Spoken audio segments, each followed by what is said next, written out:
გამოცდებისთვის ესეთება პირველ რიგში აბიტურიენტ რომ აგრესიულად და კიდევ ერთხელ გავიმეორებ მოსდის ფორმატთან დაკავშირებით ცვლილებები არ არის, მაგრამ მე ვფიქრობ ძალიან მნიშვნელოვანი ის გამოსავდა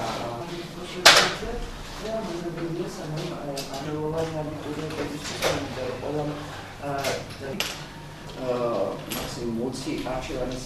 საშუალებლად შეარჩიოს უმაღლეს სასწავლებელი, სადაც მათ სწავლის გაგრძელება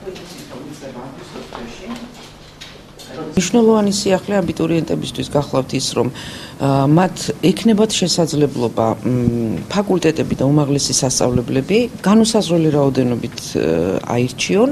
ბუნებრივი რიგითობის დაცვით და რაც ყველაზე მთავარია, ეს პროცესი გაგრძელდება ჩარიცხვებამდე, ანუ აგვისტოს შუარიცხვებამდე. აბიტურიენტს ექნება შესაძლებლობა შეიტანოს ცვლილებები, თავიდან აირჩიოს ფაკულტეტები, დაამატოს ან ამოიღოს ის ფაკულტეტი, რომელიც შერჩეული აქვს,